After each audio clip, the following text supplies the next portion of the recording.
Happy Valentine's Day, everyone! Since I'm single and Toys R Us tends to skip straight to Easter, I almost forgot that today was today. But I do happen to have completed a commission for Aurora of something very special and thematic. Her Sonic and Amy themed wedding cake topper. Yes, this isn't the first time I've made a wedding cake topper, and it's not the first time I've done it with classic Sonic and Amy.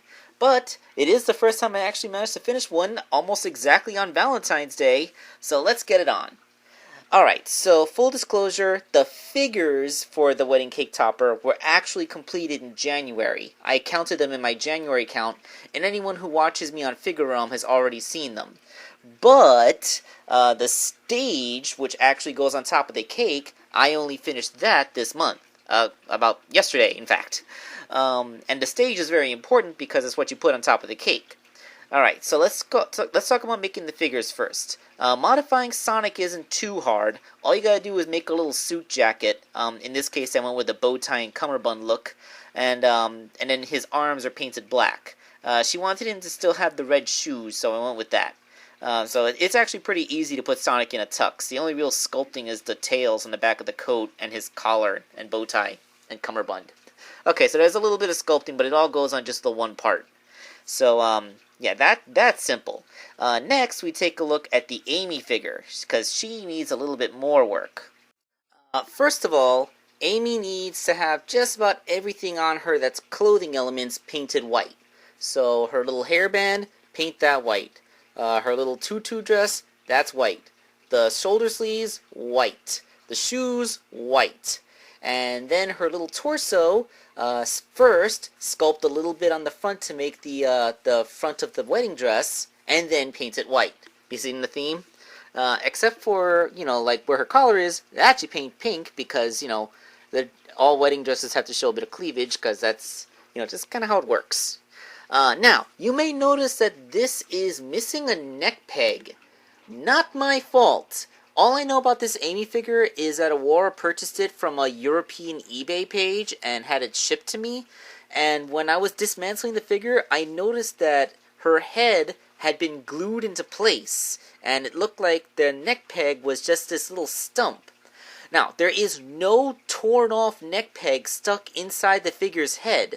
So I'm guessing that this figure came out of the mold defective, and rather than throwing the body back in to be recycled and made into a new body, they just said, screw it, glue the head on and call it good. Because that's the only thing I can think of, unless the person who owned this figure before her broke the neck peg, pulled it out of the head, and then glued it back onto the body, which...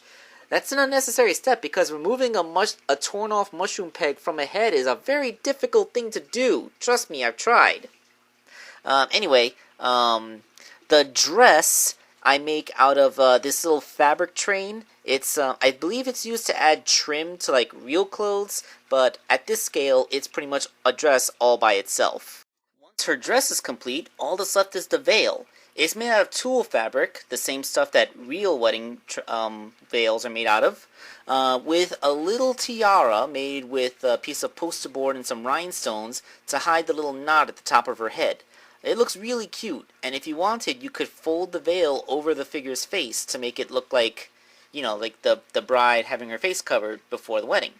Now, at this point, this is what I did in January. The figures were complete. I posted them on Figure Realm like this. So now we get to see the stage. The base of the stage is a foam circle. It's a smooth foam I purchased from Michaels. It's very lightweight and quite durable for the size. And durable for its weight, I'm saying.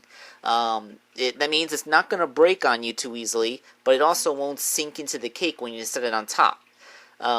So I had to give it that distinct checkerboard pattern because, like everyone else, she wanted the Green Hill Zone theme. And I used toothpicks and craft foam to make the iconic sunflowers and daisies that you see in the Green Hill stage. I was unable to find those little mini basketball hoops to make the giant special stage ring like I usually do. So this one features a ring made out of actual brass. It's a real metal ring now. You may notice those little footprints in the checkerboard grass. I left those unpainted so that she would know where to set these Sonic and Amy figures. At first I placed them on the board like this to make sure that they would be close enough together to touch hands without having to worry about, tipping each other over. And then I made a little bouquet for Amy to hold. Nothing special. They're just those little flowers with the wires that you can use for decorating things. And the cake topper is complete. Of course, anyone who wants a wedding cake topper must know that there is some assembly required. I once tried to send a cake topper to someone fully assembled, and it wasn't able to withstand the rigors of being shipped. The figures simply tore off the base because it's foam. It's easy to tear. Especially with the shear force of these figures. And there was no way for me to secure it so that the figures wouldn't move and not tear the base. So that means that it gets sent to you disassembled. You simply put the ring and the flowers in their designated little holes and use a glue gun to glue their feet down. That's how this kind of thing works. And with that, the 4th wedding cake topper is complete. It's almost like I've been invited to 4 people's weddings. I wonder if I'll make one of these for my own wedding. Whenever that's going to happen. Alright, this is Wake Angel 2001 signing off. Happy Valentine's Day.